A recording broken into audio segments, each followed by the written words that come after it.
रफ्तार इतनी ज़्यादा थी कि दोनों की टक्कर इतनी ज़्यादा हुई कि बलेनो के बोनट पे जो इलेक्ट्रिक स्कूटी चालक थे वो आ गए, और जो बलेनो चालक था उसको इतना भी अंदाज़ा नहीं था कि उसके बोनट पे कोई शख्स मौजूद है, और उसने तेज़ रफ्तार से गाड़ी को आगे बढ़ा दिया।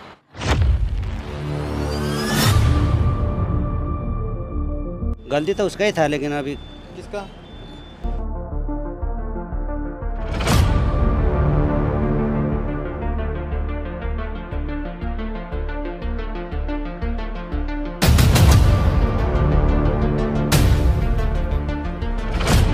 फुल पावर में थे। अच्छा, रात में यहाँ पे कोई ट्रैफिक वाले रहते हैं? नहीं रहते। इस वक्त मैं मौजूद हूँ मालवीय चौक में। दुर्ग का ये चौक है और सबसे ज़्यादा आवाजाही वाला ये चौराहा है। लगातार यहाँ से जो लोग आना जाना करते हैं, आपको तस्वीरों में भी नज़र आ रहे होंगे। एक मामला हुआ है। मामला ये है कि मेरे पीछे जो सड़क देख रहे हैं, उस तरफ से आ रही एक बलेनो कार बहुत तेज़ी में थी। उसकी तेज़ी का अंदाज़ा हम आपको बाद में ज़िक्र करेंगे। मामला क्या कुछ हुआ है पहले आपको डिस्क्राइब कर दें। तेज़ी से बलेनो कार आ रही थी और इस तरफ से मैं चाहूँगा कि कैमरा इस तरफ दिखाएं। ये जो चौराहा है, चौराहे के इस तरफ से बलेनो आ रही थी, और जिस तरफ से कैमरा देखे जा रहे हैं ये वो साइड है जहाँ से एक इलेक्ट्रिक स्कूटी आ रही थी। राजू प्रसाद चौहान नाम का एक शख्स जो अपनी भतीजी को लेने के लिए दुर्ग रेलवे स्टेशन जा रहे थे। इस पार दुर्ग रेलवे स्टेशन है, इस पार से राजू जो हैं वो आ रहे थे अपने एक इलेक्ट्रिक स्कूटी में, जो बोरसी के निवासी हैं। वो अपनी स्पीड से आ रहे थे। बलेनो अपनी तेज़ रफ्तार से आ रही थी। रफ्तार इतनी ज़्यादा थी कि दोनों की टक्कर इतनी ज़्यादा हुई कि बलेनो के बोनट पे जो इलेक्ट्रिक स्कूटी चालक थे वो आ गए, और जो बलेनो चालक था उसको इतना भी अंदाज़ा नहीं था कि उसके बोनट पे कोई शख्स मौजूद है, और उसने तेज़ रफ्तार से गाड़ी को आगे बढ़ा दिया। मौके पर ये सारी चीज़ें हुई। फ़िलहाल यहाँ पर जब हमने लोगों से बात की तो किसी भी तरह से सीसीटीवी या फिर सीसीटीवी कैमरा होने का अंदाज़ा नहीं बताया है। सबसे बड़ा ये सवाल है कि इस जगह पर सीसीटीवी फुटेज के लिए कोई व्यवस्था क्यों नहीं है, सीसीटीवी कैमरा क्यों नहीं है, जब हर जगह वो सारी चीज़ें सुचारू रूप से की जा रही है। तो दूसरी चीज़ की कार की रफ़्तार के बारे में मैं ज़िक्र कर रहा था। कार की रफ़्तार इतनी ज़्यादा थी कि उसके दोनों जो एयर बैग होते हैं वो खुल गए। एयर बैग तभी खुलते हैं जब कार की स्पीड ज़्यादा हो, और जब किसी से जा कर के वो एक दबाव के साथ एक्सीडेंट होता है तभी एयर बैग खुलते हैं। और इस कार की स्पीड इतनी ज़्यादा रही कि दोनों एयर बैग खुल गए। आपको तस्वीर हम दिखा रहे हैं उस कार की, उस बलेनो कार की, जिसकी वजह से राजू प्रसाद चौहान, जिनकी उम्र 42 साल थी, जो अपनी भतीजी को लेने के लिए दुर्ग रेलवे स्टेशन जा रहे थे, अचानक से उस गाड़ी के सामने आ गए और इतनी तेज़ी से बलेनो कार ने ठोकर मारा कि आपको दिखा दें, ये जो रास्ता है, इस रास्ते से होते हुए बलेनो लेते हुए उनको आगे तक चली गई। आगे जा कर के जब राजू प्रसाद चौहान की जो बॉडी थी वो गिरी, उसके बाद कार वाले ने आव देखा ना ताव, वो वहाँ से भागने की कोशिश करने लगा।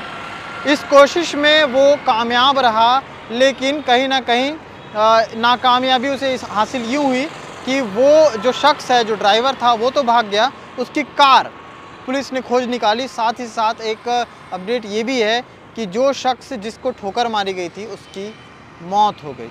राजू प्रसाद चौहान की मौत हो गई। मौत के बाद ये खबर सर्कुलेट हुई, व्हाट्सएप और इंस्टाग्राम के ज़रिए ये वायरल हो रहा था वीडियो। तो हमने सोचा कि आपको डिटेल में वो सारी तफ्तीश दिखाई जाए कि आखिर रात के समय क्या कुछ हुआ था। यहाँ पर कुछ लोग मौजूद हैं और उनसे बातचीत करने की कोशिश करेंगे। उन्होंने जो आंखों देखा हाल देखा है। अब देखिए कितनी स्पीड से गाड़ियाँ चल रही हैं, और यहाँ पर ट्रैफिक के जो सिपाही रहते हैं, लेकिन इस वक्त फ़िलहाल नहीं है जब हम खबर बना रहे हैं। तो जो ब्लैक स्पॉट है वहाँ पर आकर के पुलिस ने जांच पड़ताल की थी। जांच पड़ताल करने के बाद वो यहाँ से मुआयना करके गए थे। स्पीड की वजह से न जाने ऐसे कितने एक्सीडेंट हो जाते हैं और कितनी ऐसी मौतें हो जाती हैं, जिसको लेकर के पिछले बार जो है सुरक्षा सप्ताह माह भी चल रहा था, सुरक्षा माह भी चल रहा था यातायात का। और उसके बाद ये सारी चीज़ें हैं, अवेयरनेस को लेकर के सब की जाती है, लेकिन लोग अवेयर क्यों नहीं होते, ये बड़ा सवाल हर बार सामने आता है। आपको और कुछ लोग हैं, उनसे बात करेंगे, उनसे मिल कर के जानेंगे कि आखिर कल रात को क्या कुछ हुआ।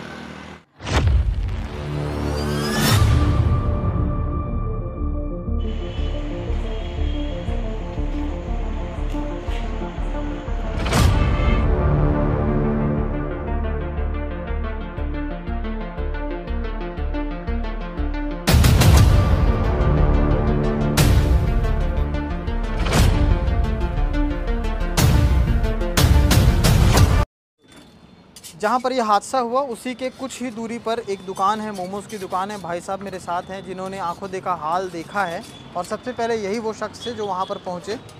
क्या कुछ हुआ था भैया और कितने बजे का ये मामला है, थोड़ा बताएंगे। ये होगा भैया 9:30 बजे तक होगा, यही टाइम है। यही टाइम है। यही टाइम है। क्या हुआ था?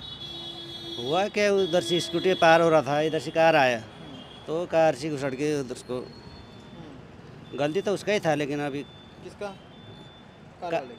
कार वाले का ही होगा। अभी स्पीड थी कार, स्पीड फुल पावर में थी। अच्छा रात में यहाँ पे कोई ट्रैफिक वाले रहते हैं क्या? नहीं रहती, कोई नहीं रहता, कोई भी नहीं रहती। अपने अपने मन से चलते रहता है। मन से जिसका भी तोड़ फोड़ करके चल जाता है, हाँ। लाइन देखता भी नहीं अच्छा, रहता। गाड़ी वो बोनट पे आ गई थी बोलते हैं, जो स्कूटी चला रहा था। हाँ। वो गाड़ी, उसकी गाड़ी का क्या हुआ, कैसे मतलब कहाँ तक गया था? अरे इधर से यहाँ तक गए भैया, कम से कम यहाँ तक हुआ ना। इस चौक से लेकर हाँ, इस चौक से लेकर आगे चौक तक। आगे था, वहाँ तक ले गए। वहाँ तक गए। साथ में ही गया भैया, कार स्कूटी भी साथ में है, आदमी भी साथ में है, तो कार भी साथ में घुसड़ के वहाँ तक ले लिया। तो हम तो देखा हूँ ना इधर से, हम तो नज़र लगाया ना, फर्स्ट तो मैं ही देखा हूँ। उसके बाद आप गए तो आपने क्या? मैं ही पहली बार तो मैं ही गया हूँ उसके पास। तो आपने मतलब 112 को कॉल किया था क्या? नहीं हमने किया, हम ही जाने के बाद तो सब जने आ गया ना। अच्छा, सब आ गए। तो मेरा ठेला छोड़ के कहाँ जा, मैं डायरेक्ट आ गया था। तो और दूसरे एक आया, आने के बाद बहुत जने आ गए। तो बहुत जने गए तो बाद मैं इधर रिटर्न आ गया।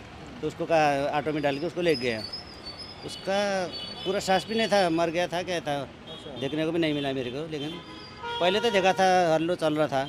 उसके बाद में कम से कम 10 मिनट तक रहा उन्होंने, 10 मिनट तक रहा यहाँ पर। फिर उसको बुलाया जमा करके, फिर बाद में ले लिया उनको।